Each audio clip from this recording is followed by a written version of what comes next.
भारत के उत्तर प्रदेश के एक छोटे से गांव सुखपुर की कहानी है। यहाँ खेतों की हरियाली, मिट्टी की सौंधी खुशबू और लोगों की सरलता ही इसकी पहचान थी। मगर हर गांव की तरह यहाँ भी दो वर्ग थे। एक और मेहनतकश किसान जो दिन रात मेहनत करके अपना पेट पालते थे, और दूसरी ओर गांव के अमीर जमींदार जो इन गरीबों की मेहनत की फसल पर ऐश करते थे। गांव का सबसे बड़ा जमींदार शंकर नाथ था। उसके पास बड़ी हवेली, कई नौकर चाकर और सैकड़ों एकड़ जमीन थी। लेकिन एक और शख्स था जिसने अपनी पूरी जिंदगी गांव के लोगों की भलाई में लगा दी थी। गांव के प्रधान रामलाल, वो गरीबों के हक की लड़ाई लड़ने के लिए जाने जाते थे।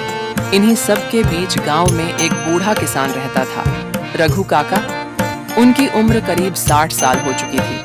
उनके बेटे मदन और शंकर सालों पहले रोजगार के लिए शहर चले गए थे और फिर कभी लौटकर नहीं आए। रघु काका अपनी छोटी सी जमीन पर खेती करते थे और मुश्किल से अपना गुजारा करते थे। लेकिन अब हालात बदल रहे थे। एक सुबह जब रघु काका अपने खेत में काम कर रहे थे, तभी जमींदार के गुंडे उनके पास आए। उनके सरदार गजोधर के चेहरे पर एक घिनौनी मुस्कान थी। अरे रघु काका, तुम अभी भी इस जमीन पर मेहनत कर रहे हो? अब आराम कर लो।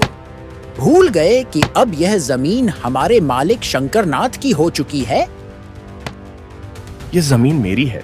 मैंने इसके लिए खून पसीना बहाया है। कोई मुझसे इसे नहीं छीन सकता। हार मान लो, नहीं तो बहुत पछताओगे काका। जब ये मेरी जमीन है तो मैं हार क्यों मानूं? रघु काका, जमीन तो सरदार गजोधर लेकर ही रहेंगे।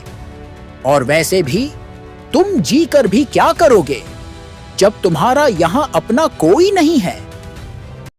यह सुनकर रघु काका की आंखों में आंसू आ गए, लेकिन उन्होंने हार नहीं मानी। गजोधर वहां से इतना बोलकर चला गया।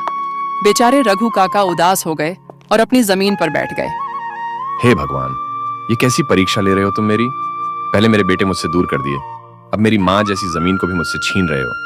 भगवान, ऐसा मत करो मेरे साथ। रघु काका उदास मन से घर लौट रहे थे कि रास्ते में पड़ोस की दयामंती मिल गई। वह रघु काका को परेशान देखकर बोली, काका, क्या बात है? आज आप बहुत परेशान दिख रहे हैं।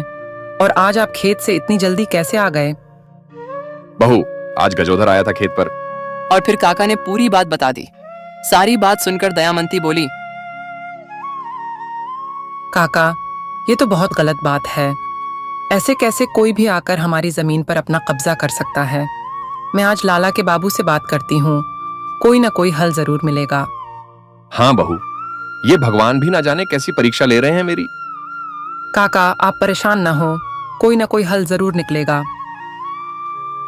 रघु काका अपने घर आ जाते हैं।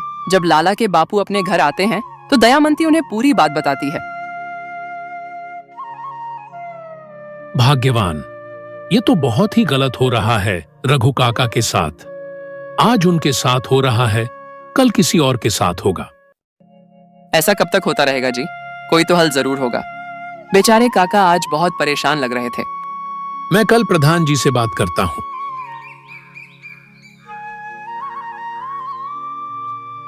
यह खबर गांव में आग की तरह फैल गई।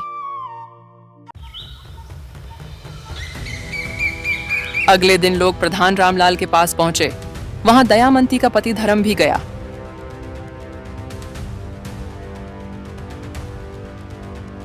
अगर यह सच है तो हमें तुरंत पंचायत बुलानी होगी। गांव में पंचायत बुलाई गई। जमींदार शंकरनाथ भी आया। उसने हमेशा की तरह महंगे कपड़े पहने थे और चेहरे पर घमंड साफ साफ झलक रहा था। ये बताइए शंकरनाथ जी, रघु काका की जमीन आपके पास कैसे आई? बस प्रधान जी, पुराने कर्ज के बदले। जब आदमी उधार लेता है और चुका नहीं पाता तो यही होता है। गांव के लोग आपस में फुसफुसाने लगे। उनको फुसफुसाता देख रघु काका बोले, मैंने थोड़े पैसे उधार लिए थे, लेकिन उसका ब्याज इतना बढ़ा दिया गया कि मेरी जमीन ही छीन ली गई। क्या यह न्याय है? यह तो सरासर अन्याय है। हम इसे ऐसे नहीं छोड़ सकते। हमें तहसीलदार से मिलकर इस मामले की जांच करानी होगी। गांव वालों ने एकजुट होकर प्रधान जी का समर्थन किया। धर्म ने आगे बढ़कर कहा, अगर आज हम चुप रहे तो कल कोई और इस जमींदारी के जाल में फंस जाएगा। हमें रघु काका के लिए इंसाफ चाहिए। प्रधान जी ने सभी को भरोसा दिलाया कि वे इस अन्याय के खिलाफ आवाज उठाएंगे और रघु काका को उनका हक दिलाकर रहेंगे। सभी लोग प्रधान जी के इस फैसले से बहुत खुश हुए और सब लोग चले गए।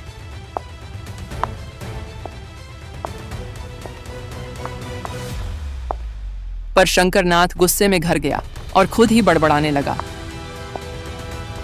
देखता हूं कि कौन मेरे खिलाफ शिकायत करता है। मुझे बस ये पता चल जाए कि ये प्रधान आगे क्या करने वाला है, तब मैं सबको बताता हूं। लेकिन हुकुम, पूरा गांव एक तरफ हो गया है, बस आप अकेले रह गए हैं।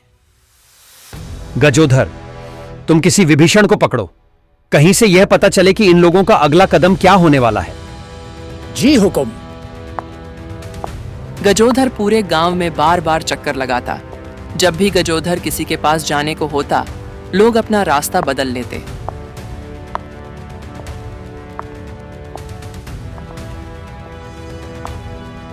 पूरा गांव अब जाग चुका था।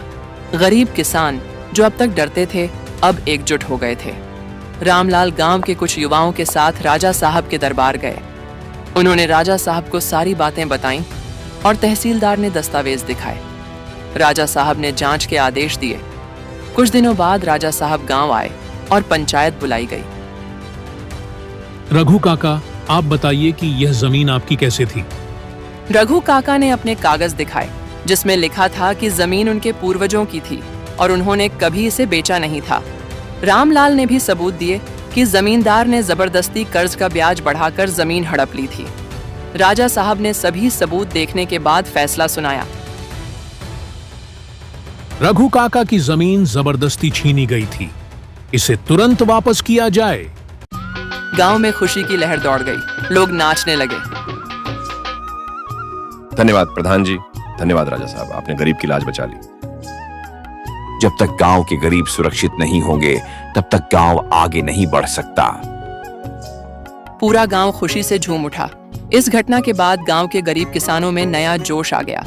उन्होंने फैसला किया कि वे अब अपने अधिकारों के लिए आवाज उठाएंगे।